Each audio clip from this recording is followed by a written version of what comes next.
everyone. In the name of God, the compassionate, the merciful, I wish to make a brief statement on the ongoing terrorist and criminal aggression by the Israeli regime against the Islamic Republic of Iran.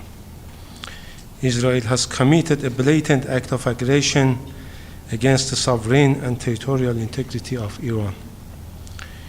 Its relentless campaign of atrocities against our people continues unabated. This is a serious violation of the United Nations Charter and fundamental principles of international law. These attacks crossed all red lines. Most alarmingly, Israel deliberately targeted a peaceful nuclear facility operating under full IAEA safeguards. This is a dangerous and illegal act. It posed a serious risk of releasing radioactive material. If Iran had not immediately contained the situation, the consequences could have been catastrophic. Israeli claims of surgical strike is false and misleading. In contrast, it has launched a campaign of unlawful and indiscriminate attack targeting civilian infrastructure in Iran. Civilians were killed. Homes, hospitals, and other civilian infrastructure were destroyed. These are facts, not claims. The Israeli regime deliberately struck densely populated civilian areas in multiple large Iranian cities where millions live. So far, 1,480 people have been killed or injured. At least 224 civilians, including women and children, have been killed. Many of the victims are children. In one brutal attack on a residential building in Tehran, around 20 children were martyred. Due to the severity of the injuries, this number may rise. Israel also targeted vital civilians and economic infrastructure, water storage, fuel depots, the petrochemical facilities, including the Asaluye refinery in Bushehr, were hit. Hospitals were also struck. They are not accidents, they are war crimes. Just hours ago, Israeli regime deliberately targeted the office of Iran's news agency during a live broadcast. This appalling attack constitutes a blatant war crime and a direct assault on press freedom. The Israeli regime has once again demonstrated that it is the foremost enemy of truth. It holds the disgraceful record of being the world's leading perpetrator of violence against journalists and media professionals. In response to this barbaric attack and aggression, Iran exercised its inherent right to self-defense in line with Article 51 of Charter. Our response was defensive, targeted, and proportionate. It is solely aimed at deterring and preventing the recurrence of such crimes. Iran will resolutely defend its security and territorial integrity. We focused only on military and economic assets involved in the aggression.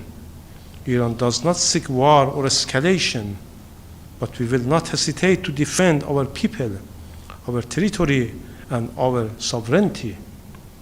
Unlike the Israeli regime, Iran respects the international humanitarian law. We did not target civilians. The US forces supported Israeli aggression. Without the US weapons, intelligence, and political backing, this attack could not have happened. The United States will share responsibility for this unlawful act. This aggression came just as the sixth round of nuclear negotiation was about to resume in Muscat yesterday. Iran came to the table in good faith with a new proposal aimed at bridging differences. The US, however, responded in bad faith. This hypocrisy undermines trust and diplomacy. Israel tries to sabotage diplomacy through force. This is a pattern. Derail talks, escalate conflict, and distract from its ongoing crimes, especially the genocide in Gaza. Let me be clear. Iran has not attacked Israel. Iran has not started any war. The so-called existential threat narrative is false. It has no legal basis. It is used only to justify aggression and hide Israel's war crimes. Iran warns that any country assisting Israel aggression will share legal responsibility for the consequences. Last Friday, Iran called for an urgent Security Council meeting. Our request was simple. The Council must act now. Condemn this aggression, stop the aggressor, defend the Charter and international law, but the Council has failed to act. Its silence and indifference undermine its credibility and the foundation of the United Nations. We thank those members of the Security Council who stood on the right side of history. We also thank our regional partners and the members of the OIC and the group of friends in defense of the UN Charter for their principled stance and their joint statement in condemning this aggression and supporting Iran's right to self-defense. Iran will continue to exercise its right to self-defense until Israel aggression stops, or the international community, especially the Security Council, takes meaningful action. Today, we have sent another letter addressed to Secretary General and the Council, repeating our urgent request.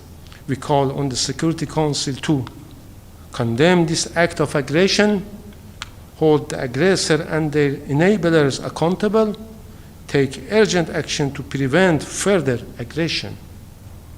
Inaction will only embolden the aggressor and weaken the rule of law. It will damage the credibility of this Council. Let us not forget Israel is the only regime in our region with nuclear weapons. It refused to join the NPT or place its facilities under the IEA safeguard. It has attacked almost all of its neighbors and continues to commit atrocities in Gaza without consequences.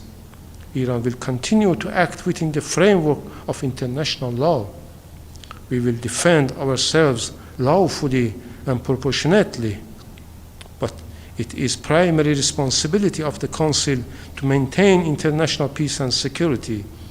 The Council must act now to stop the genocidal aggressor from committing further atrocities against our people. I thank you for your attention. Thank you.